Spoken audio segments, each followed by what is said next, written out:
He was mocked every day by all the other classmates for being the son of a rich billionaire, but my dude still goes to public school like a normal brokey. And gets picked on because he's so small and is always treated like utter trash, being called a little crybaby nerd. But in reality, bro is actually the strongest Kakarui master with scars all over his body by fighting off these demonic possessed dolls and assassins who hunt him down every day to steal his fortune. The anime begins when we see a goofy snobby little rich boy named Masaru Sega, who happens to be the heir to the Sega family's fortune, a famous family who owns the biggest tech company in Japan. Right now, Masaru is currently enjoying a show at the nearest circus and is excited to see the stunts they perform just like any other ordinary kid. However, this time the show didn't go as planned, as the performers went rogue and the stunt men and women started using their performance puppets against the audience. Masaru takes advantage of being the smallest one there and takes a quick exit out of the circus and runs as fast as he can until he reaches the city. Meanwhile, the scene changes to a beautiful and elegant silver-haired woman who is changing into her circus outfit, getting ready to perform in the next few minutes. She works at another circus which was somewhere near the main city. Meanwhile, the part-time mascot, named Narumi Kato, was promoting the circus, dressed up in a teddy bear outfit, trying to get all the fans and tourists in to buy tickets for the show. However, Narumi's life was about to take a drastic turn for the worst in just a few short minutes, as the protagonist, Masaru Sega, arrives into the city and bumps into Narumi, begging him to take him into the circus. Narumi was stunned to see such a well-put-together boy, with a fresh trim and some bougie designer clothes that are way out of a normal person's budget, along with some rizzy cologne that makes him wonder if this boy is some kind of rich kid who might have gotten lost in the Matrix and can't find his silver-spooned parents. After begging Narumi for help, Narumi tells the snobby rich kid to f*** off. So Masaru, upon realizing that the dumb teddy bear man wasn't going to help, leaves and wanders off to find someone who will. Narumi felt pretty bad for being a total jerk to the kid just because he's rich and in a different bracket. At that moment, Narumi tries calling Masaru back, but at the same time he has one of his zone-off episodes, where he randomly has these panic attacks and some kind of a seizure. The only way to stop these seizures and get back to normal is by making someone laugh. With the last bit of strength and breath, he fights the panic attack and starts to bust out a few dance moves and just completely making a fool of himself in front of the busy streets in the city, hoping someone would laugh. But after a few minutes, not a single soul was amused by his silly dancing. But right as he was about to choke on his own tongue, Masaru turned around from up the street and started bursting out laughing. A few seconds after, Narumi is saved from dying in the most embarrassing way possible, and thanks Masaru, as the boy takes off once again and continues his journey. However, as Masaru turns around, he is stopped and taken by three tall, slender men in black-looking motherfuckers. However, they aren't even real humans, and they turn out to be just puppets, who are from the puppeteering assassination group. Narumi thought of getting involved and saving Masaru, just like Masaru saved him from his panic attack. But he tells himself to stay out of rich people's business and just continue to do his own thing. However, something tells Narumi that Masaru is in danger, and the good man inside him can't let this go. So Narumi gets up and rushes towards the tall black-suited figures and rescues Masaru from being taken, using his impressive kung fu style of fighting. After some vicious blows, the men seem to be fine, and they all get back up without making a sound or saying a single word to Narumi, and just start staring into the oblivion. After, Narumi, who didn't know that these people were puppets, takes this opportunity to end their whole careers by snapping the dude's neck and also dislocating another one's arm. But even after doing this, the strange figures just put themselves back together. When Narumi finds out that the identity of these sentient beings, he quickly grabs all his shit and escapes with Masaru. They both head to the nearest train station and quickly jump on the train, which was heading towards another part of the city. While they head to their next destination, Narumi gets sweaty and hot, so he takes off the bear mask, revealing his ugly face for the first time. And here, Masaru tells Narumi that he looks much more disgusting and scarier under the mask. But right then, Narumi scolds the boy for putting him in danger like that, and asks why these mysterious entities were trying to take him. But Narumi has another panic attack and forces Masaru to laugh once again to cure this seizure. Luckily, Masaru finds the old man's weird behavior funny, so he chuckles once again, saving Narumi. After getting his head straight, Masaru introduces himself and explains to Narumi that he is the son of the wealthiest CEO, who owns the biggest tech and automobile company in the whole of Japan, known as Sega Group Limited. After, Masaru tells Narumi that ever since his dad died, these puppets have been following him around ever since. Just then, Narumi talks about his inheritance, and suddenly he connects the dots and realizes that these Slender Man dolls must be trying to capture him, as they know his family no longer exists and they want to steal the inheritance for themselves by taking in the boy. After understanding a bit more, Narumi asks the boy how his dad died, and Masaru tells him that one day, while his dad was driving on the freeway, there was an accident causing his car to crash. However, after inspecting the car, they found a puppet type of thing stuck around the tires of the vehicle. Masaru continues on and tells Narumi that after his dad died, he remembers what his grandfather told him when he was a little boy, and his grandfather said that all men in the Sega family are drawn towards creating their own puppets, known as karakuri dolls, that have a special and unique inner clockwork that makes them similar to how a human moves and makes them extremely strong and human-like, so they can perform the impossible stunts that audiences have never seen before. He tells the young Masaru that before the Sega company was worth billions of dollars, and known as a IT tech and automobile company, it was first just a business known to creating advanced puppets to sell to the circus, which is why their company is so good at engineering. But if his dad ever passes away, the new heir to all their net worth will be handed down to him. But Masaru still didn't understand what that meant. At the end of his granddad's speech, he told Masaru that if ever the day comes, he needs to promise him that he will take this very important briefcase and run as fast as he could to the nearest circus and meet someone known as Shirogane. On hearing everything Masaru said, Narumi is curious and asks who the hell this Shirogane person was. But Masaru said he didn't know yet, but all he knows is that this person will be at the circus closest to him. Narumi now understands the sudden importance that Masaru had to be let into the circus when he bumped into him. However, Narumi advises he should call the cops instead of going to the stupid circus. Just then, another one of these puppet assassins show up on the train and fight Narumi, trying to finish the mission they had already started. But they stop all of Narumi's attempts to attack and laid his ass down like it was nothing, and Narumi realizes the sheer strength of these brain-dead dolls. However, my guy doesn't give up and stands his ground like an absolute boss, guarding the weak and pathetic child with all his strength and ability. Just then, another puppet steps onto the tracks, and after seeing this, the driver attempts to do an emergency brake stop to avoid hitting the man, not knowing it was all just wood and clockwork. Even so, the train failed to stop in time, making it crash. As the train rolled off the track, Masaru started crying like he was a snotty, wimpy rich kid who had no hardships growing up. So Narumi slaps this kid and tells him to man up now, as he's worth billions of dollars now, and he can't just let some stupid dolls end his family's legacy. As the scene unfolds, Narumi leaves Masaru on the train and grabs hold of the assassin puppet and smashes it into the window, blasting them both outside of the train onto the rubble near another circus. Once the train stops, Masaru steps off and is immediately faced with another puppet, who just spawns in out of nowhere, which was insanely creepy. Initially, he tries running away, but he remembers what Narumi told him about being strong, as he now has to fight to keep his family name alive, as he's the only one in the Sega family who's alive now, and the only one who can protect the billions they have made over the years. He courageously picks up a dumb, worthless rock like a complete dickhead and throws it at the Super Saiyan puppet. As the puppet comes closer, Masaru realizes they crashed outside another circus, and he screams the name Shirogane as loud as he can. Before the puppet reaches the boy, the theater lights of the circus switch on, and a beautiful woman that we saw at the start changing into her super tight outfit is the girl known as Shirogane, the person who is sworn to protect Masaru. When she looks down and sees the boy about to be eliminated by the enemy rogue puppets, she performs a slick and impressive gymnastic girl stunt and guards Masaru, calling the boy her master. She said she will protect Master at all costs, and uses the big chunky briefcase his grandfather gave him, and inside uses a very special puppet built by the Sega family, which is known as Harley Quinn. But don't get this mistaken with Harley Quinn, or he might come and kung fu puppeteer your ass next. Anyways, Shirogane uses this legendary puppet to take on the Slender Man NPC like it was some kind of rare Pokemon or Yu-Gi-Oh trap card. And apparently this Harley Quinn doll is some next level overpowered puppet, which Shirogane can use to defeat other rogue dolls that may want to harm our boy Masaru. After dealing with the puppet, she checks on Masaru, but he asks who the hell she is and why she can use the doll in his grandfather's briefcase. At this point, Shirogane explains how when he was a baby, his father hired Shirogane's mother as the Sega family's maid, back in their villa in France, and when Shirogane grew up, Masaru's father made Shirogane promise to look after his son if he's ever in trouble. After, Narumi gets back up after his injury from power slamming the puppet like Randy Orton.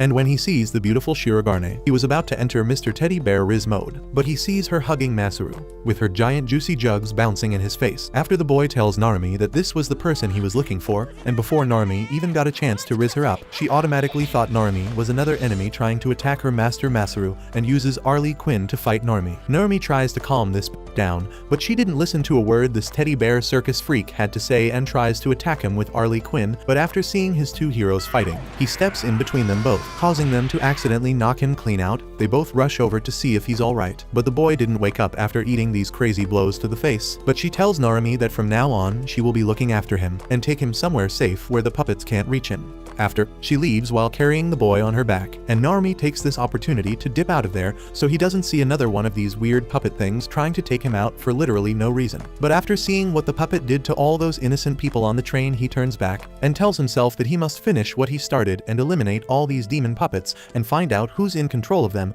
and why they are going after Masaru. Meanwhile, a sketchy-looking creepo was watching the whole thing go down from the circus bleachers, and after the dude makes a phone call to the boss of the assassination mission, letting them know that the mission failed due to a mysterious woman who was able to control the puppets just like them. The employee asks the boss if he will let him use a different puppet, known as Pulcinella, and with this, he will be able to eliminate Narumi, Shirogane, and Masaru. After, Narumi finds Shirogane and the weak Masaru on the side of the street, and Narumi tells her that he knows a doctor in town who can help with treating his injury. After gaining some trust, she follows Narumi, and they arrive at the doctor who stitches him up and lets him rest. After the treatment, Shirogane asks Narumi why he was helping them, and he says that he had to thank Masaru for saving his life and tries to tell her about his condition. But just then, they are attacked by another weird puppet standing outside the window, and Shirogane says that she will accept him as a comrade because he saved Masaru even though she doesn't give two hoots about his condition, or whatever. They both walk out to face the puppet and its master. The guy says that he is there to kill the boy, and this ticks Shirogane off.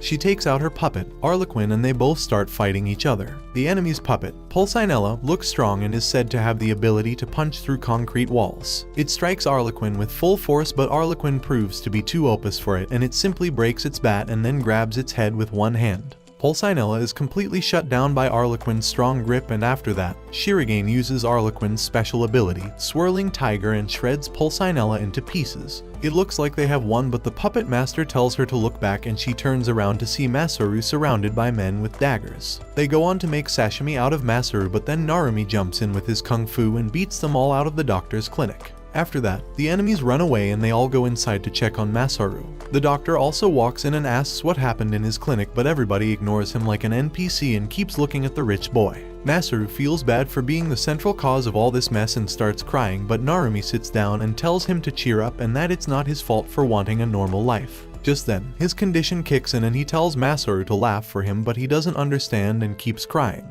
The doctor explains that Narumi has a condition called the Zanafa syndrome, which makes him suffocate and have anxiety attacks if he feels someone is sad around him.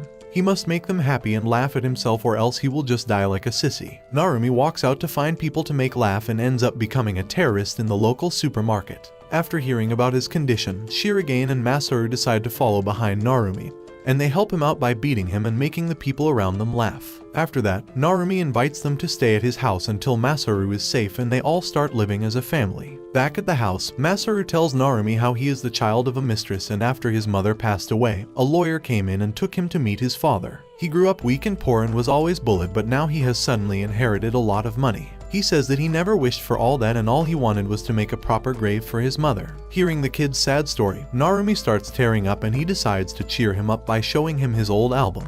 He tells him how he used to be weak and scrawny just like him. Kids would bully him all the time and he would be crying at every little thing.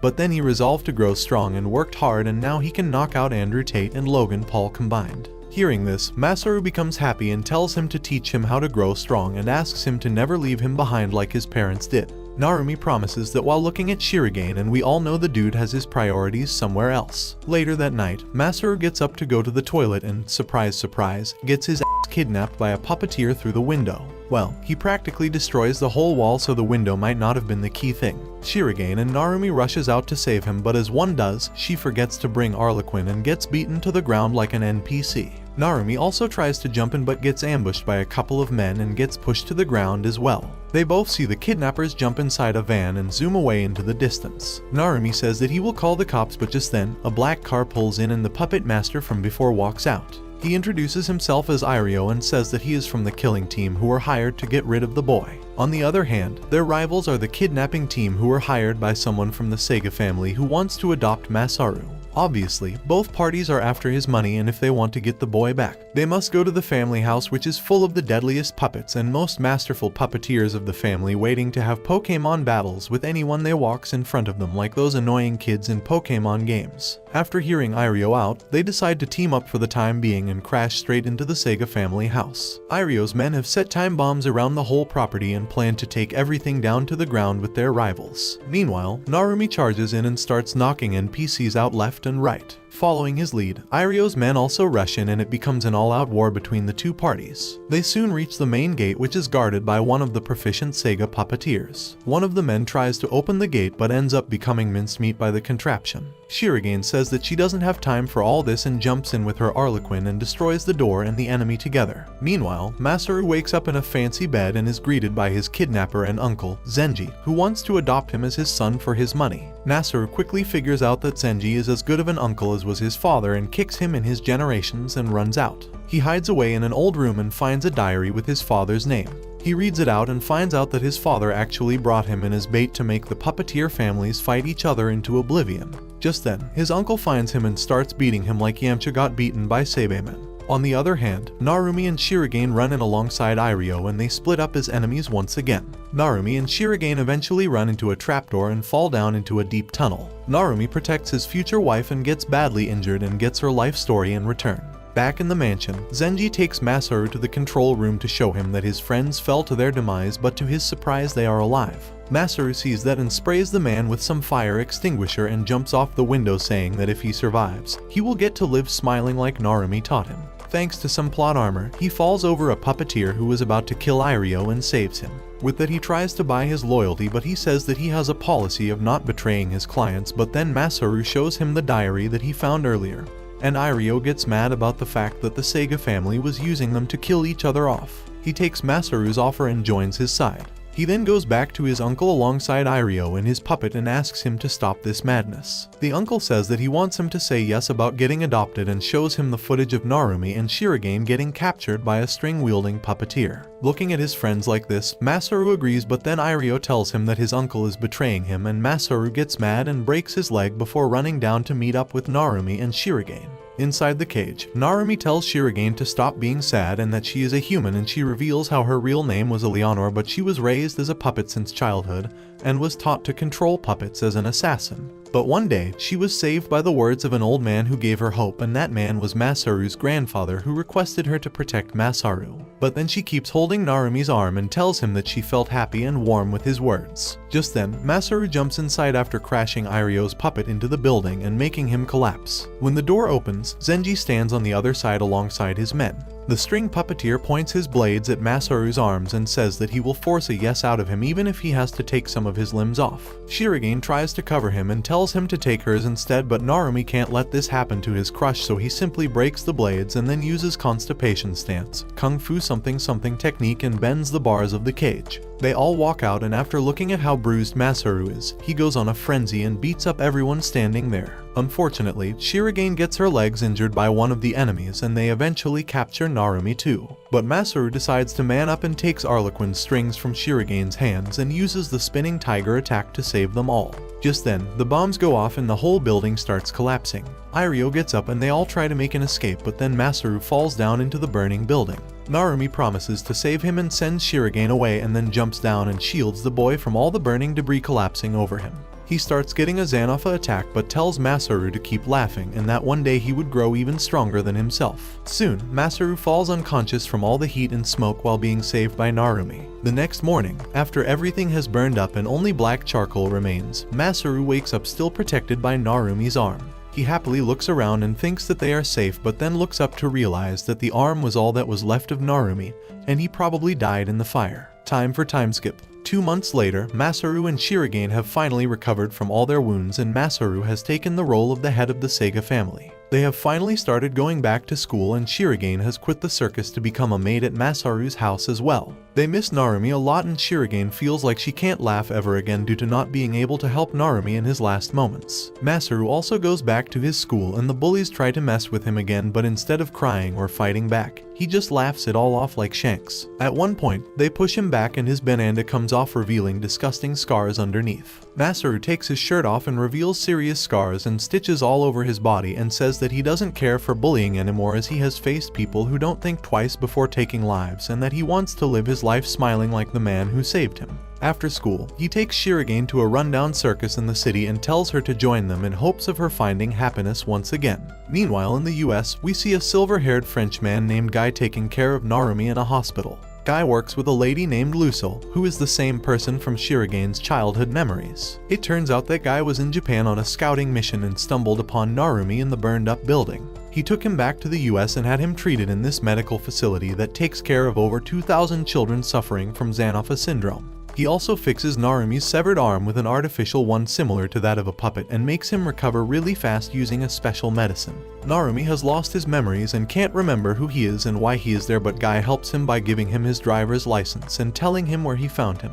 After that, Narumi spends days playing with the children at the facility and helping them with their condition. But one night, Narumi finds out that the doctors in the facility are all drug addicts, and he even catches Guy interrogating a child like some criminal. He barges in and asks him what this was all about, and Guy reveals that there is no cure for Xanopha syndrome except for a substance called aquavitae that was produced by an alchemist a long time ago, and no one knows how to produce it anymore. He shows him around the facility and explains how there are 3 stages of Xanopha syndrome. The first stage makes the user feel suffocation and anxiety attack. The second stage brings about some disorders like AIDS, and most people die at this stage. The third stage, however, makes you immortal, but you become paralyzed for the end of time. Furthermore, the Xanopha disease is spread by a group of automations called the Night Circus. These automations are the enemies of mankind and must be destroyed, or else the whole world will suffer from Xanopha syndrome. After learning about all of this, Narumi becomes mad at these toys killing innocent children and resolves to protect them at any cost. Guy tells Narumi that he cured him with the remaining aquavitae that was left, and he now has the ability of greater regeneration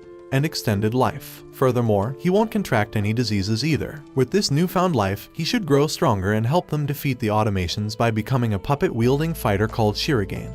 Hearing this name, Narumi gets some flashbacks of his past crush. But just then, Lucille walks in and tells them that the automations have come for their life and blood. Narumi walks out and tells Guy to leave these NPCs to him. He goes full berserk mode and smashes all of them like a madman, taking out all his rage and frustration for the suffering these dolls have caused innocent children. After that, he accepts Guy's invitation to become a Shirigane. Back in Japan, Shirigane performs on the streets to earn some extra cash for the circus. They all work hard to raise funds for their first show and want to make this circus thing work. After finishing her performance, a young woman named Vilma walks up to her and challenges her to a game of throwing knives. She wins the game but takes a liking to her, and they both end up becoming friends. But it turns out that Vilma is a hired assassin on duty to get rid of Masaru. One night, she attacks him, but Shirigane saves the boy and they both start fighting. Vilma throws her knives like bullets and pokes more holes into Shirigane than she can count, but to everyone's surprise, Shirigane just keeps standing back up even after getting a knife stuck in her head. She defeats Vilma and reveals that she had turned on the aspirin cheat for infinite health, and it is actually due to her having aquavitae in her blood as well. After defeating her and healing her wounds, she decides to turn her into Necklace Nick's friend, but Masaru tells her to spare her and tends to her wounds. Later on, Vilma wakes up and finds out that they spared her, and as per Masaru's request, joins their circus as the knife thrower. A few days later, having saved enough money, Masaru and the circus gang finally manage to put up a big show for their circus. Shirigane still misses Narumi and regrets not being able to show him some love, care and respect, but is gradually feeling at home in the circus. On the other hand, Narumi is riding a plane towards China alongside Guy and Lucille to find some automations that they have been hearing about lately. While flying over the coast of Japan, they get hijacked by a bunch of automations who are there to put them all down. They kill the pilots and plan to make the plane go boom, but Narumi and the others fight back to prevent that from happening. While surrounded, the automations take the passengers hostage and propose a challenge to Narumi that they will break Guy's fingers one by one for every hit that he takes while fighting them. They both agree, and Narumi manages to break almost all of them with only 7 hits in. Unfortunately for Guy, that means he has only 3 fingers left to fight back, but like a gigachat, he says whatever and takes his puppet Olympia out and equips her with rocket boosters and flies outside the plane to fight the kamikaze automations trying to blow the engine up. Eventually, they manage to land the plane near Japan's shore, where Masaru and his circus is having their show. One of the automations comes out and attacks Masaru, but Shirigane saves him by becoming a meat shield. The automaton ends up accidentally drinking some of her blood and thinks that it messed up, but then Narumi jumps in and destroys it anyway and protects everyone. He pats Masaru and then vanishes into the smoke just as quickly as he appeared, leaving them both wondering how he is alive and where he just went. Narumi goes back to China with Lucille, and they leave Guy behind to think about why he let his fingers get messed up like that. Shirigane finds Guy, and it turns out he is her teacher who taught her puppeteering. They take him in and tend to his wounds without asking any questions. Later that night, Masaru wakes up from a bad dream and decides to go on a journey to find out why his father left his entire fortune to him and what all this was about. Meanwhile, Narumi goes to his kung fu teacher's village and meets up with his daughter. She tells him that her father became ill with the Xanopha syndrome and he went out to search for a secret spring of life to drink its water and recover. Narumi goes out to find the old man alongside his daughter and Lucille, and they eventually meet up with him sitting on top of a stone beside the spring. Narumi tells him about the puppets and everything that has happened so far, and the old man says that he has a story of his own to share as well. He belonged to the Bai family, and long ago his ancestors created the puppets, Aqua Vitae, and even the Xanopha syndrome. Due to drinking the last most concentrated drop of Aqua Vitae, Narumi starts getting visions of the creator's life as well and follows through with the story alongside his master. Long ago in ancient China, there were two brothers in the Bai family named Yin and Jin. They both left their village and went to Prague to study under an alchemist. They dedicated many years under their teacher and became quite popular with the women in the village as well. One day, they ran into a poor but extremely beautiful girl named Francine. The younger, Jin, fell in love with her at first sight and would drag his brother out at any occasion he could to see her. One night, while walking back home, the elder, Yin, found out that she was actually a French nobility who escaped slave traders alongside some refugees, and they have been taking shelter here ever since. They are all poor, but Francine goes out of her way to do odd jobs and sells her hair to buy food for them all, often not eating herself until everyone else is fed. Learning about all of this, Yin starts developing feelings for her as well, and after some time confesses to her at the church. She accepts his proposal and they marry each other, but Jin finds out about all of this and becomes super salty at Yin for stealing his first love despite knowing about it. He kidnaps and marries her and hides away in a village called Quiebron. For the next 9 years, Yin wanders around the lands to search for them both and finally finds his brother in the village. They both come to terms after Yin realizes how he betrayed Jin and how he has gone mad now. He also finds out that Francine was sick and the villagers had locked her up and quarantined her. Yin runs to her and reunites with his lover and promises to create a cure for her. After that, he devotes his days to alchemy once again and finally creates the solid stone responsible for making Aqua Vitae. However, the villagers burn Francine away in fear of a pandemic, and in the end Yin is left with a stone and nothing else. That day, he parts ways with his brother and goes away from the village, but Jin stays behind and eventually creates an automation with Aqua Vitae as its source of life in the image of Francine. It ends up being a one-to-one copy of her but lacks emotions. He creates even more automations to make her laugh, but it doesn't work, and over time his madness takes over and he creates the Xanopha disease to take revenge from the villagers, so they live their lives trying to make her laugh or else they would die. Unfortunately for everyone, she doesn't laugh and Jin becomes so mad that he suffocates the doll as well and leaves the village. But even after the automations leave, the disease remains. On the other hand, Francine's doll manages to survive and creates more automations in hope of fulfilling its creator's desire of making her laugh. She spreads the Xanopha syndrome throughout the world to this day in hopes of finding the last missing piece that will complete her. Meanwhile, sometime after the automations leave the village, an old Yin comes by and tosses the solid stone into the well to create Aqua Vitae with the ability to cure everyone. He meets a woman named Lucille and tells her to give this water to those who seek revenge from the automations and want to rid the world of them. After that, he jumps inside the well himself to enhance its preserving properties so the solid stone can remain active for centuries to come. After drinking Aqua Vitae herself, Lucille receives the first puppet, Arlequin, and the will to rid this world of automations. The reason they call these warriors Shirogane is because Yin got that name in Japan due to his white hair and old age, and he kept it for years to come. Back in the present time, after going through this story, Narumi wonders what happened to the younger brother, Jin, and just then one of the 4 pioneering automations, Pantalone, arrives on the scene. He says that no one knows where he went after leaving the village, but now they all serve Lady Francine and live for the purpose of making her smile. Hearing his simp talk, the old kung fu master taunts him and makes him jump. When Pantalone gets near, he surprises him with a crate of dynamite beneath him and blows everything up to take him down. After this incident, Lucille notices a Shirogane dog picking up on Pantalone's scent, hinting towards the fact that he managed to live, but thanks to that they managed to finally locate the night circus's location. With this, they call out all the Shirogane OS to join them for the final battle in the desert. Shirogane OS are former human Shiroganes who had their bodies mechanically modified so they could fight enemies without needing puppets. They all stand in front of the circus tent and decide to do the dumbest thing they could. After calling hundreds if not thousands of fighters from around the world, they decide to play a fair game of one-on-one battles and the winner takes all. Way to go, Lucille. For their fighters, they choose Lucille, Fatima, Rockenfield, Timbavati, Tor, and Narumi. The Kung Fu Master's daughter, Mingxia, urges them to fight as well and walks inside.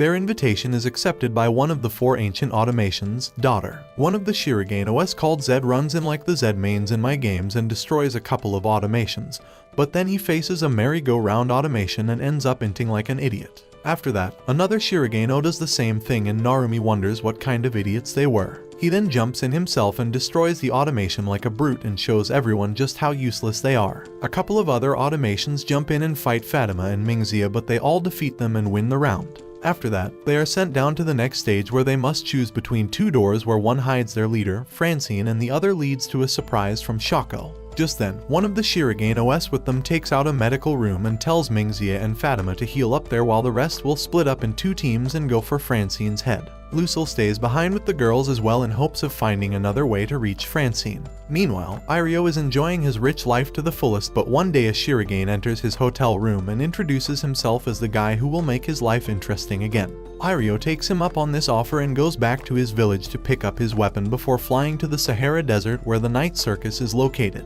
On his way, he finds out that the Xanafa syndrome is caused by small insectoid automations, and drinking the blood of people who have drunk aquavity gives you some immunity to them. Meanwhile, Narumi walks down a long staircase that leads him to a room past which Francine is supposed to be sitting. Once there, Daughter comes up on the screen and tells them that the room has spiked walls and a portion of the platform will fall down every 3 minutes like that one Fall Guys game. He says that they have 18 minutes before the walls crush them and they must fight each other and the two survivors will get to move on. Narumi immediately knocks out the emotionless robotic Shirogane, Lena, who is with them, and then tells the other two to move on. He tanks the walls and breaks all the spikes, but the cost of increasing his body whole counts by a lot. After that, once Lena comes back to her senses, he jumps up on a wall with her help and breaks through it, saving them both. But on the other side, they meet with two Shiroganes and find two dead ones on the ground. He asks if they did it, but they point to the hundreds of automations standing in front of them with machine guns and say that they didn't like their joke. The Shirogane walks forward and destroys all the puppets, and then they let the other two move on. Meanwhile, the wall breaks down and reveals a massive crusher behind ready to flatten Narumi like paper, but the Shirogane asks Narumi to hold on for 5 minutes and ends up giving his own life up to stop the gears and makes the crusher stop.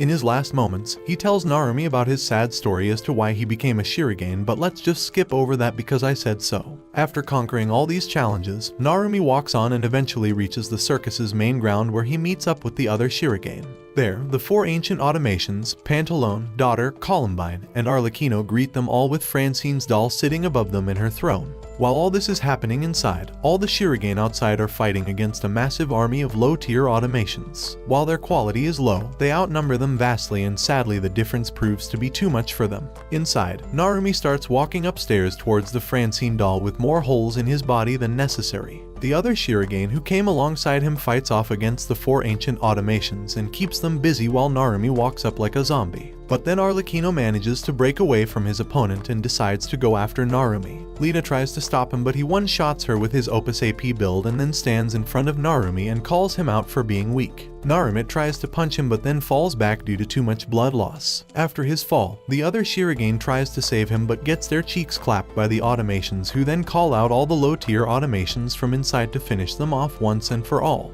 Things look really bad for Narumi's side, but just then, Lucille jumps in alongside Fatima, Mingxia, Irio, and the other Shirogane. She jumps out with her puppet that she had Irio bring for her and reveals it to be a puppet of her late daughter, Angelina, who looked really similar to Francine. Thanks to this similarity, she manages to give out orders to the four ancient automations and tells them to bow down to her. She then mocks the one called Daughter, whom she held a grudge against, and makes it blow itself up by disobeying the command and going against the will of its creator. Daughter stands up and strikes Lucille down, but it costs him his own mechanical life. Fatima and a Dr. Shirogane take Narumi inside the medical chamber and start operating on him, but due to so much blood loss, his immortality from aquavity is running out and his body starts turning into stone. The battle continues outside as the lesser automations are able to move still because they are not as loyal to Francine due to being much lower in the hierarchy. In the end, the doctor has to replace Narumi's stone limbs with parts of the puppets of his fallen friends, and in the other world, Lucille gives him a final push to go back and save the world.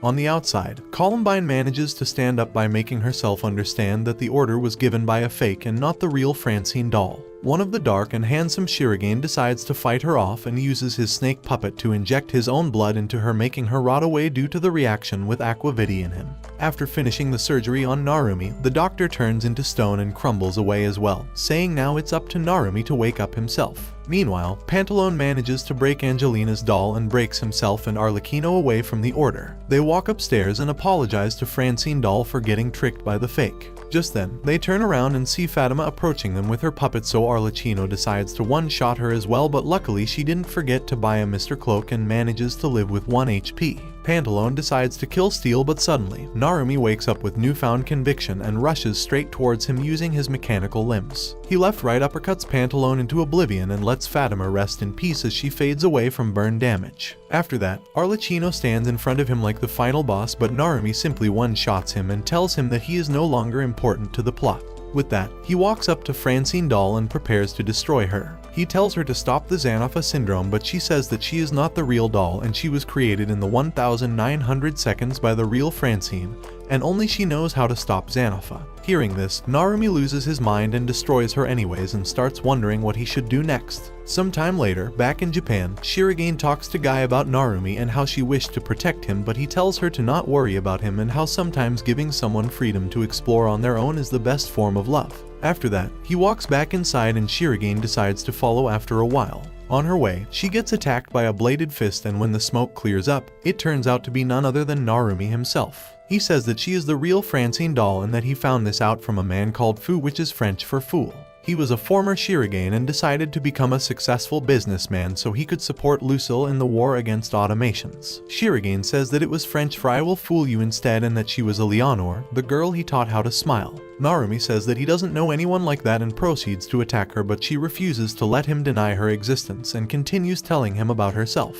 In the end, she tells him to go right ahead and take her head if he wants to, but she is telling the truth. Narumi goes in for the finishing blow but then gets vision from before his memory loss and decides to run away instead. While all this is happening, young Masaru is traveling to his old house to find out who he really was and why his father left all his fortune to an illegitimate child. When he arrives at the burnt-up manor, he meets the gardener who asks him his name and says that he had been waiting for him for 30 years. He says that the late owner of the mansion gave him a box to give to a boy named Masaru who will come there one day. Masaru reads the letter and takes the keys out of the box and finds out that his father told him to go inside the room in the basement with this symbol. Masaru wonders how his father could have known about this happening 30 years ago, and then goes to check the room. While inside, a recording starts playing and it reveals that in reality, Masaru's father, Sadayoshi, is actually Orochimaru. He raised him all his life just so he could take over his body, and that he has implanted a biochip in his brain that would transfer all his memories once the real body dies. But it looks like there was some error and the transfer didn't go through completely, and so he prepared this room and recording to stimulate his brain and reawaken the memories. Masaru starts panicking after hearing all this but refuses to sit in the obviously dangerous chair,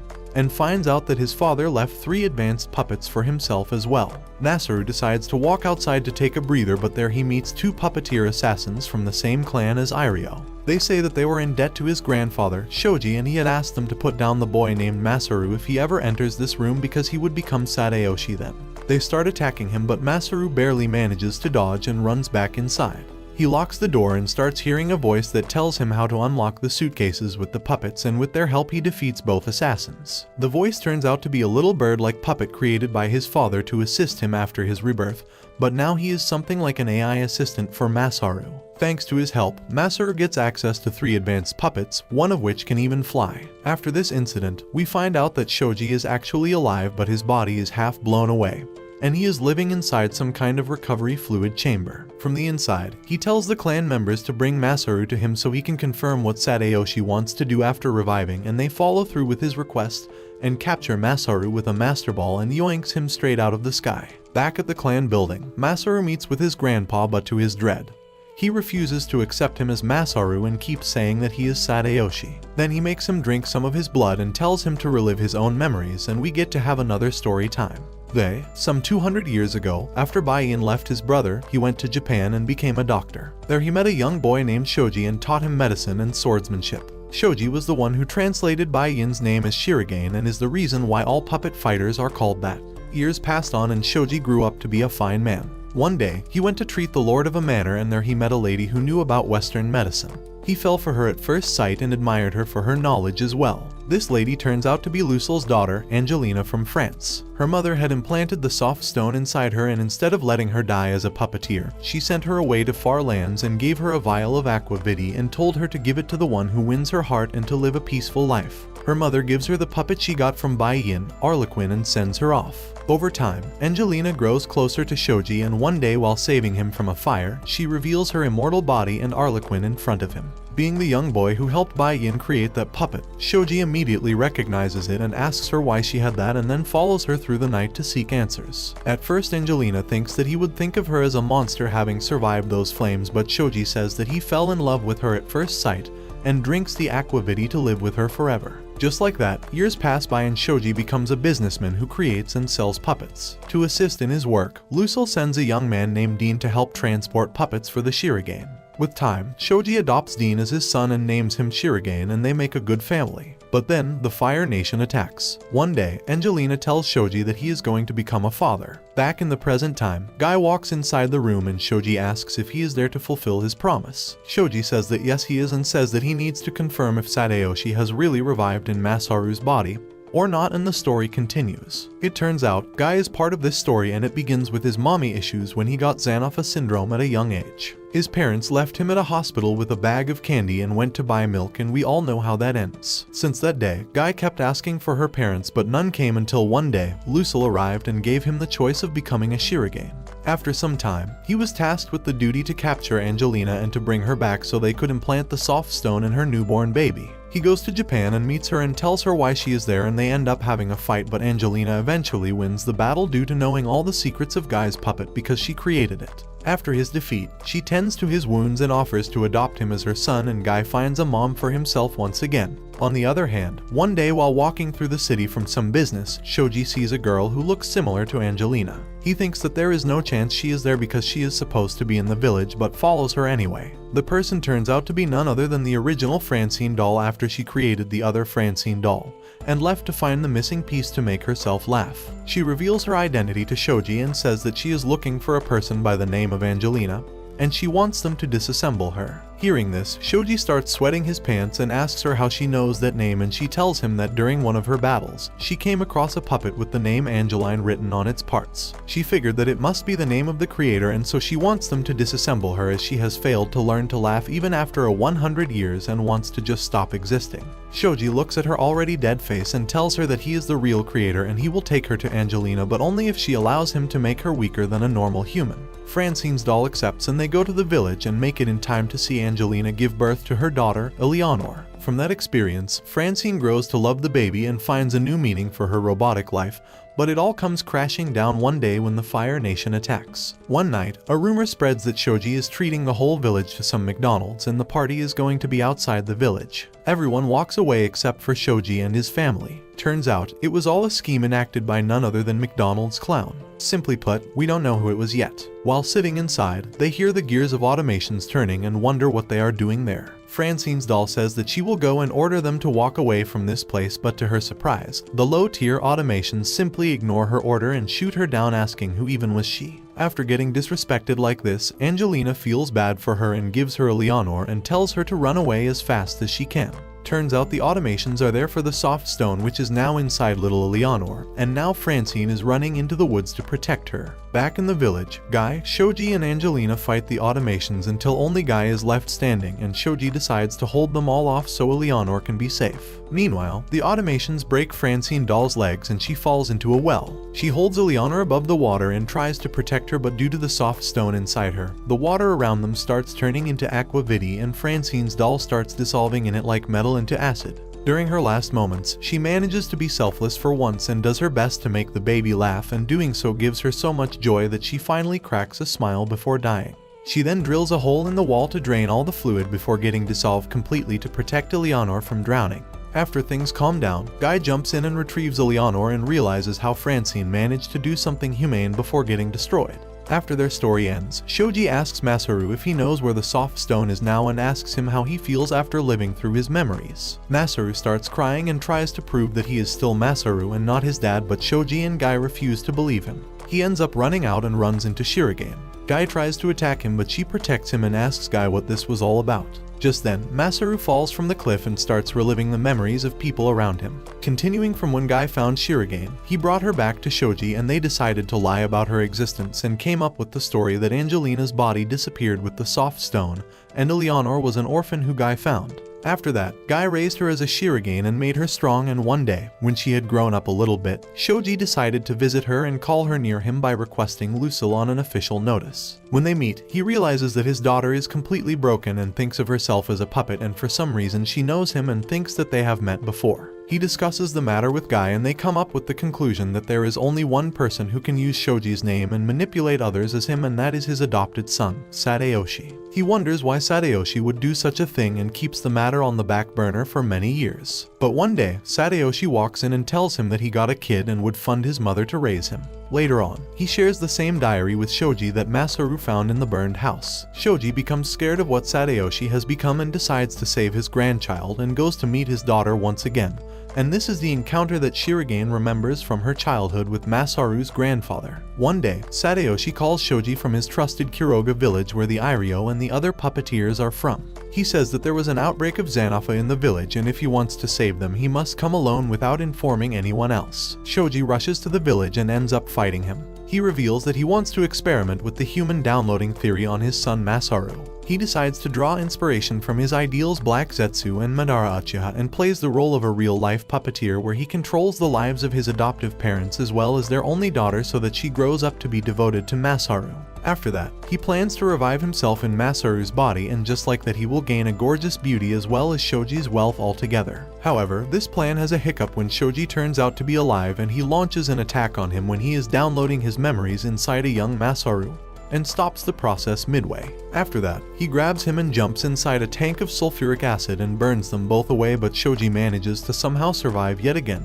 but this time as only half a man compared to what he used to be. After all these memories finish playing, Masaru comes back to his senses and talks with Shoji, but then one man from the audience stands up and says that a key point is missing from the boy's story, and that is what happened to Bin Jin. After that, he reveals that he is actually Bin Jin who decided to bring Francine back to life by dissolving her hair in aquavit and making a lady drink it. But then he realizes that he has grown too old and kidnaps a boy from a nearby village and performs the experiment on himself and revives into the boy's body. After that, he makes his way back to the village to find Francine's to get her hair, as it was the only real body part he used of Francine in making the doll. But on his way, he meets a young Shirogane girl named Angelina and he decides to grow up alongside her and enjoy his time. But he gets his girl yeet away once again when he finds out that Francine married a Japanese guy overseas. That is when he decides to go pay them a visit as deemed to enact his revenge and becomes Shoji and Angelina's adopted son, Sadayoshi. Besides all these, he was also the faceless Shirogane who created Shirogane O, and is now here to take Masaru back. After that, he single-handedly defeated Guy and all the other puppeteers present in the room and then flies out on an airship after kidnapping Shirogane. He tells Masaru to play a game with him where if he manages to take Shirogane back from him, he can keep her and live his life happily, or else he will take over his body instead and live his life as he wishes. Back in the building, Masaru goes to see his grandpa who breathes his last and turns into stone after giving him some encouraging words. After his grandpa is gone, Masaru teams up with Guy and the other puppeteers present there and they condole him. Just then, some of the normal people there start having strokes and they fall on the ground. Guy says that it's Zanpoa syndrome, and with that the TV in the room starts up and we see Faceless airing on the news introducing himself as Deus. He then sends many massive puppet dolls all around the world which start spreading Zanopha syndrome. He says that the end of humanity is here and soon they won't have to worry about anything because they will all get ice-skate one by one. Masaru takes it personally and rides the Jack-o'-lantern puppet and strikes the massive Zanopha puppet in the face. But to his surprise, it just farts on his face, and Faceless says that the puppet is actually made up of the Zanopha bugs and there is no way for them to destroy them. Masaru feels distressed at the situation, but then Guy flies up alongside Tyrande from the circus, who is looking to defeat the animal taming automation who has a tiger chimera who killed her younger sister. Guy lets Tyrande ride alongside Masaru so he can gain a stat boost in his Riz and then tells him to go after Faceless while he will take care of the things behind. Masaru flies away and just then a pink-haired automation named Cupidia arrives on the scene and starts shooting arrows at Guy. It challenges Guy in the name of proving who's more beautiful and ends up hitting him with one of its arrows, making him fall on the ground. Guy notes that he has still not recovered from getting his ass whooped by Faceless and wonders if it's the end for him. Cupidia flies down and prepares to deliver the finishing blow, but just then gets a surprise fist through its chest from Narumi, instantly making it join the Dead Donut Gang. Narumi tells Guy about a special device called Harry that the old Shirogane, Fu, told him about. It is being tested in the underground lab of the Xanopha treatment facility where Guy took Narumi when they first met, and it is the first modern step towards curing Xanopha syndrome. They need to secure the device and bring it to the headquarters to combat the massive disease-spreading puppets, or else humanity's toast. With that, they start flying towards the research facility. Meanwhile, Faceless has fixed up the 3 remaining ancient puppets and have turned them into laughingstock for the other automations. Narumi and Guy reach the hospital as well and meet up with Sai Ming there. She tells them that Irio and his white-haired gay friend are already there and they are fighting the automations. Narumi and Guy fly up and start fighting a fleet of some random automations while Sai Ming walks inside the institute alongside one of the children who live there called Tom. Inside, they encounter an automaton named Gambler Jones and they start fighting each other. Jones takes Tom hostage and forces Zai Ming to play some games with him. The games include some basic gambling like betting on coin flips and roulette, and Zai Ming loses all of them, letting Jones dress her up as a clown. But eventually, she manages to win one coin flip and lands a hard punch straight on his face, making him self-destruct as some of her Shirogane-infused blood mixes with him. On the other hand, the 3 ancient automations are assigned to go feed their captive, Eleanor, and when they walk in they notice that she resembles their original creator, Lady Francine, a lot, and they start simping for her. But soon, Faceless orders them to go to the research facility to destroy Harry, and Eleanor tells them to stop killing humans if they want to make others happy. Pantalone is selected for this mission and he is sent to the site alongside some other modern automations. Meanwhile, Iryu and his Shirogane partner manage to rescue a nurse and some of the children inside the facility. The Shirogane splits up with them to fight a strong automation while Iryu decides to make an escape. But on his way out, he encounters Pantalone, who decides to let him go in hopes of making Eleanor happy. Unfortunately for him, Iryu decides to man up at the wrong moment and challenges him to a fight. Their fight continues for a few panels as Iryu tries to do some damage, but all of his attempts result in him getting stabbed in his stomach and getting pinned to his puppet like some lizard. In the end, Iryu bets all his eggs on feeding some of his blood to Pantalone in hopes of making him self-destruct with the little bit of aquavity that he has in his blood thanks to his white-haired simp. He manages to cut through Pantalone's arm and make him paralyzed, but Pantalone still manages to launch his final attack, but decides to miss on purpose thanks to Eleanor's talk no jutsu from earlier. With this, Iryu manages to make an escape with his life. On the other hand, Iryu's white-haired friend, George, is fighting an automation that is designed after his own self. The automation is far superior in build and materials and completely trashes George, but in the end, with the power of plot armor and friendship, he manages to defeat it as well, but this all comes at the cost of his own robotic life. As his life starts fading away, Iryu walks by him and they manage to exchange a few words before saying goodbye forever. Back inside, some puppets manage to get inside the children's room and are about to turn them into angels, but Narumi jumps in like a mask-wearing weirdo and starts kung-fuing the foo out of their cum. After defeating all the minor NPCs there, he asks the nurse about Harry and she tells him that it was in the basement, which they can reach by taking the staircase behind her. Meanwhile, the researchers and doctors underground stand around Harry and explain that it emits a special magnetic wave that can nullify the Xanopha bug automations. But as the charges start running out, the wave's protective radius also starts shrinking and 2 mid-boss level automations wait patiently for it to run out so they can play Fruit Ninja with the researchers. Narumi and Zai Ming eventually make it to Harry, but they find out that the puppets have already put down all the researchers and they both split up to defeat the automations. Narumi takes down his opponent in a jiffy, but Zai Ming's enemy turns out to have cheats on, which makes it immune to kung fu and kai attacks. It's called the Blom Blom Low and it swings in towards her with his blade and makes her join the one-arm gang in an instant. With Zai Ming down, Narumi becomes really mad and starts fighting the puppet instead, but as if he lacked the brain cells to process what just happened, he uses kung fu and kai attacks to fight it, and Blom starts overpowering him as well. When his only quirk proves to be useless, Narumi takes inspiration from his master, Naruto the Plot Did Him Dirty Hawkett, and uses Talk no Jutsu on himself to realize that he has robotic limbs from the puppets of his fallen friends and smashes through Blom's core with an energy-charged punch. While all this is going on underground, Guy is left alone to deal with the fleet of automations on the outside. He resolves to keep standing and to defend the place with everything he has got. He continues to fight like a hero, but that can go just so far and he starts losing the battle soon. It looks like we will have to say goodbye to another good-looking guy, but then Pantalone jumps in as the ultimate savior. He resolves to fight on the human side to make Eleanor happy and feels conflicted about his decisions as well. In the meantime, Iryu drills through the building on a trained puppet and rescues all the children, Sai-Ming and Narumi, and also secures Harry. After that, he charges out and lets Narumi grab Guy before rushing out. Narumi decides to save Pantalone as well and then helps him on the train as they make their way back to the headquarters. At the same time, Masaru is chasing after Faceless and his airship but gets knocked down by the automation known as Harlequin.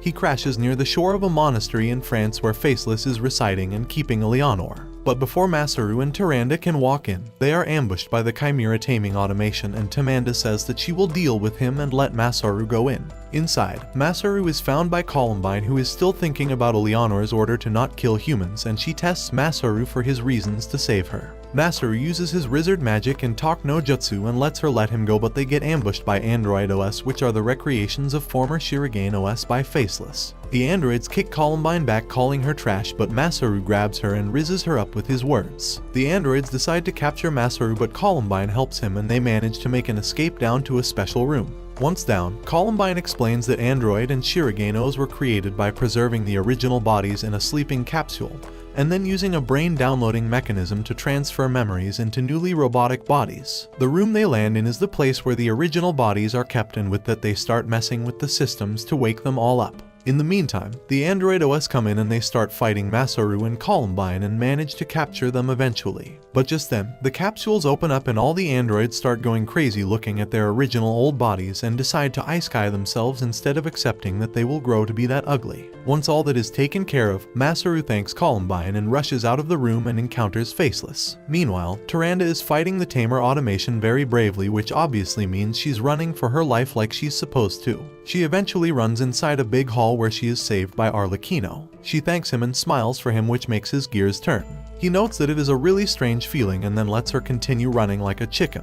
Eventually, Tyrande runs inside a big room and manages to fall down a pit full of the strongest and wildest chimeras that the automation has created. It looks like it is the end for her, but then she remembers that she is an important plot character and uses sudden power-up cheat skill to motivate herself and uses Conqueror's Haki on the Chimera to tame them all. After that, she walks out and stampedes her chimeras over the Tamer automation and destroys all his weak beasts as well. In the meantime, Faceless is having Arlecchino give Eleanor a tour of his headquarters and the other automations. She seems just as excited about them as a nerd feels when for PE in school, but then Faceless calls her to his room and makes her sit in a chair and binds her. She tells him that he can't scare him, but then he shows him footage of Masaru and Tyrande in trouble and she gives in immediately. Later on, he walks her out alongside his strongest automations to meet Masaru and to make him give up his body. When they both come face to face, Masaru's automation pet Griffon finds Arlequin inside the monastery and delivers it to him on the battleground. To fight him back, Faceless tells Harlequin to take Eleanor away and sends out his 3 puppets Diamantina, Captain Graziano, and Brighella to capture him.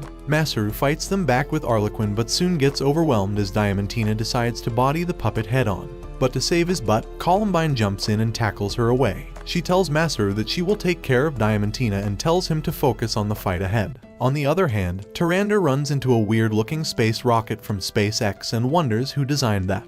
Just then, Elon Musk sends Arlecchino to explain that it is a part of Faceless' plan where he wants to take Eleanor alongside him to a space station that he has hijacked thanks to the Xanopha syndrome. Back at Fu's place, Narumi delivers Harry and asks him how long will it take him to mass-produce the device, and he tells him that it will take him at least 3 years to do it. Narumi says that that's too long and decides to head to the French monastery and defeat Faceless himself. Back on the battlefield, Tyrande charges inside the room alongside her fleet of messed up animals. She takes the other 2 puppets on and lets Masaru follow behind Faceless, who starts running upstairs to the rocket. Eventually, Arlecchino joins them as well in the fight against Faceless and his automations. Masaru runs up and runs into Faceless and he shows him the brain downloading device and tells him that this time it will take him less than 10 minutes to finish the download. With that, the countdown for the rocket's takeoff starts going off and he explains that he will defeat Masaru here and then download himself in his head. After that, he will destroy this old body in front of Eleanor by Masaru's hands and will escape with her to the space station and live with her there with all her love and care without her ever knowing that he is actually not Masaru.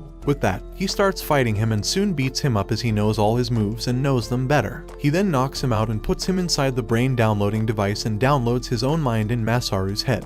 Griffon arrives on the scene and tries to wake Masaru up, but to his horror, the next time his master opens his eyes, he has turned into Faceless. After that, the two Faceless ride up the elevator with only 20 minutes remaining before the rocket launches. They play out their little skit to make Eleanor believe that Masaru is fighting the old Faceless. The old Faceless starts beating Masaru up to make sure that Eleanor doesn't become suspicious of Masaru beating him too easily. He ends up pushing him on the ground and stepping over his head. With only 15 minutes remaining, the old man loosens his hold over Masaru and lets him go for the finishing strike, but to both their surprise, the old body moves away on its own. Faceless wonders if that body still has the will to live, and that's why he doesn't want to die just yet, but then he gives into his madness and tries to make sure that the next attack doesn't miss. He lets himself be completely defenseless in front of the new Masaru. The attack is aimed straight for his head, but just at the last moment, Masaru regains his consciousness and dismantles Faceless's arm. Inside his head, we see that Masaru's consciousness is still alive in there as Faceless walks in and asks him what he is doing there, as it is his brain now.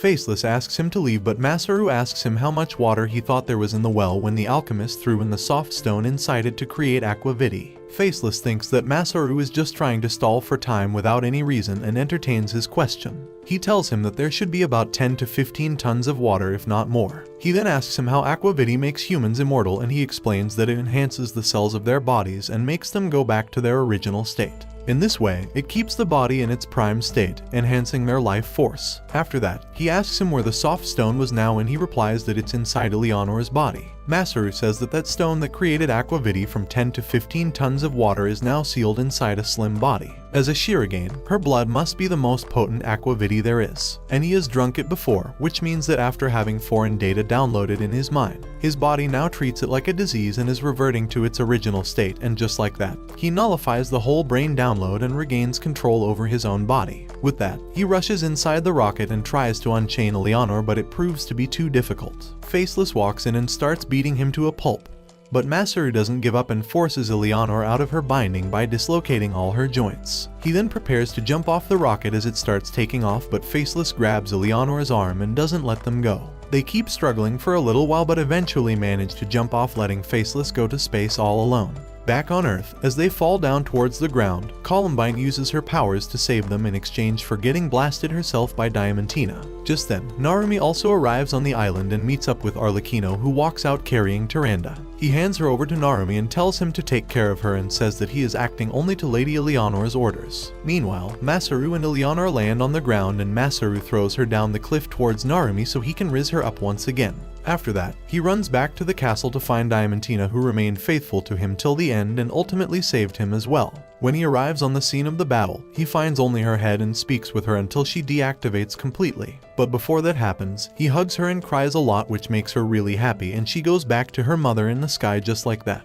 The next day, Eleanor wakes up in a bed in Fu's mansion. Now, there are only a few people left on the surface of the planet who are not affected by Xanopha syndrome. Most of these people are cured patients and survivors from the research facility, and the circus members, including Tyrande and the others. Narumi still doesn't have his full memories and hates Eleanor as the person responsible for all this mess. He takes her to Fu, where she is scanned for all her memory to confirm that she isn't Francine's doll's reincarnation. Palantone and Arlecchino still follow her as their new leader, and this makes everyone there more suspicious of her. People like Ximing and Narumi hate her because Palantone killed her father and she can't bring herself to forgive her nor lose Narumi to her as a woman. Everyone is really suspicious of her, but once the memory results come back, her name is cleared. Despite that, Narumi and Ximing hate her and don't accept her at all. Later one night, Guy takes Ximing to the underground water facility from where all their water comes and shows Eleanor standing in the middle and hurting herself to mix the water with her aqua vitae rich blood. This makes it so everyone there heals faster and remains protected from Xanopha, and this changes her perspective of her. The following night, Guy challenges Narumi to a battle on a bet to make sure that he doesn't harm Eleanor once he's gone, as he has very little time left, showing his stomach turning into stone. At the end, he asks him about his true feelings about her, and even though our caveman doesn't put it in words, Guy understands that he has feelings for her and he is just conflicted. Later on, they all gather in Fu's room, where he reveals that they received a last transmission from Faceless and shows it to everyone. In the transmission, it turns out Faceless has changed his body once again and is now in a younger body. He is in the space station right now and has taken control over all the world. He says that he is feeling salty for not being able to make Eleanor his wife, so he will destroy this world, and now they have only 2 weeks before all the Xanopha patients get iced. After hearing this, Fu suggests a plan where they will go to space with Harry and have it loaded on the space station to emit enhanced waves and dispel the Xanopha automations from all over the world. It seems like a far-fetched idea, but that's the best shot they have got at the survival of the human race, and so they decide to go with it. For the mission, Guy decides to stay behind and hold the enemies back while they will evacuate all humans on carrier helicopters while sending Narumi, Eleanor, and the circus members towards Russia with a space shuttle and Harry. The next day, they all start the mission and evacuate from the mansion, leaving Guy behind. Guy fights off the invading automations who are there to clean sweep the world of humanity, but Guy manages to hold them off just long enough. While doing so, we see Masaru enter the mansion as well, and he saves Guy from being defeated early on. Guy tells him to go forward and save humanity, and with tears in his eyes, Masaru says his goodbye to the cool dude and flies off on Jack-o'-lantern. With him gone, Guy fights till half his body is gone and then flips the switch to detonate all the bombs that they had set in the mansion prior to leaving. The whole palace collapses, and that's the last time we will see Guy's beautiful face. Thanks to Guy's sacrifice, over 3,000 automations get destroyed. But still a few of them manage to survive and start chasing after the train and Masaru. They eventually catch up with him inside the tunnel, but he dodges 30 attacks and moves straight forward. While he is busy with them, 2 of the automations make their way forward and they catch up to the train. Inside, the circus master tells Narumi and Eleanor to go to the first car while letting Palantone and Arlecchino stay in the second car. The remaining people will stay in the third to make sure they all can't be attacked at once. Once everyone is split up, Vilma and her group are attacked by the 2 automations who went ahead of Masaru. One of them uses guns and Vilma takes it upon herself to fight her back with a machine gun loaded on top of the train's roof. She fights her back with a heavy barrage of bullets, but the automation manages to blast her gun away. Feeling dizzy from the explosion, Vilma thinks back on her little brother whom she wanted to save from Xanopha and takes out her knives. She prepares to fight them, but the male automation starts beating her like a ragdoll. She wonders if this is the end for her, but just then Masaru arrives and he takes the automation with him in the sky. With that, it becomes a 1 versus 1, and with every last drop of strength in her body, Vilma throws a knife laced with Eleanor's blood from their first meeting and hits the automation dead center in the forehead. With that, the automation explodes in a pile of white goop, but unfortunately not before throwing a knife back, which takes Vilma down as well. Masaru beats up the automation he flew away with but can't make it in time to save Vilma. He watches on as Vilma falls off the train and then goes inside and cries to the circus guys. He tells them about Vilma's sacrifice and says that he must give Arlequin to Eleanor. Hearing him, the guys stop him and say that they don't think they should be giving her something from 90 years ago, and reveal that they looked into her memories as well and they don't want her to suffer anymore. Besides that, they saw that when she met Narumi, her life changed, and for the first time in her life, she felt truly happy, and so they want her to spend as much time as she can with the man she loves the most. Hearing this, Masaru asks if Narumi is really alive and they say that yes he is, and that he is with Eleanor in the first car. Masaru immediately rushes toward the first car but gets stopped by the automations in the second car. They tell him that if he thinks going in is best for Eleanor's happiness, then he can proceed, otherwise he shouldn't. Masaru gives it a thought and remembers how he wanted Narumi to raise her up once again, and so he holds off his desire to meet them and stays behind. He then simply curls up and goes to sleep, as the train still has 60 hours before it reaches the launch pad in Russia, from where they will be able to go to the space station. Meanwhile, Narumi reveals that he got some of his memories back, but it doesn't change anything, as he will soon be going in space to make Faceless revert Xanopha, and he will most likely not be coming back alive from this mission. He says that having his memories back won't make anyone happy, and it won't make a difference at all. The next morning, we see Harlequin and the other strong automation, Brighella, discussing the failure of Captain in taking them out, and say that it just means they will get more time to play with the humans themselves. Just then, Captain and a spider automation with a similar face to the wife of the circus master and the mother of the 2 brothers catch up to the train. They all wake Masaru up and he tells them to deal with the spider lady while he will solo Captain and take off on Jack-o'-lantern. In the second car, Palantone and Arlecchino feel the presence of Harlequin and Brighella, and they go inside the first car and ask for Eleanor's permission for them to fight and save the train from stopping. They both rush out and engage their counters while the circus gang fights the spider lady automation. The circus master remembers that Fu told him about a secret technique to defeat automations. As they were all created to entertain humans, they can't help but stop all their actions and observe other entertainers to learn new tricks. In this way, they can use their talent to chain CC them and deliver a lethal blow. They plan to detach their car from Narumi's and explode it to take the automation down, and decide to strike her with the knife they got from Vilma as well for good measures. To begin their preparations, the circus master starts off with a stone-eating trick and then lets one of his sons follow up with some acrobatics. Meanwhile, the third son detaches the cars and prepares the knife. They make sure that Narumi and Eleanor don't know what is happening and eventually manage to defeat the automation by blasting the train and stabbing her with a family hug. Meanwhile, Palantone and Arlecchino face the new automations and manage to hurt them a little bit. However, their age-old models are nowhere near as strong as the modern creations and they get broken easily. But Palantone manages to make Harlequin really mad as he makes him reveal that he loves Lady Francine thanks to the paintings and art they create of her in their old Midnight Circus base. Palantone starts laughing and tells him that he won't ever be able to hear Lady Francine's voice as she is no longer there, and this makes Harlequin even more mad and he destroys Palantone in his rage. After that, he jumps over Eleanor's car and gives his creepy greetings to the lady. Narumi takes up a fighting stance, but Eleanor stands in front of him and says that she will defend him this time. Harlequin jumps in and says that he will take Eleanor for herself, but before that he will put down Narumi so she is only his to claim. After he shoots at him with some sharp ribbon-shaped projectiles, but Eleanor jumps in front of them and tanks the hit. Harlequin pulls her in and throws her behind and says that he will play with her after dealing with Narumi. Eleanor stands up with all her wounds and accidentally opens the door to the second car. There she finds Harlequin that the circus guys left her before disconnecting the train. She equips it and starts fighting Harlequin, but he proves to be too strong for her and strikes her back. Narumi says that he can defend himself alright, but she tells him to remember his mission, which is to go to space and to stop Faceless, and then binds Harlequin in some bandages before pushing him outside and going with him. Narumi runs out to protect her but notices Brighella on top of the space shuttle over their train.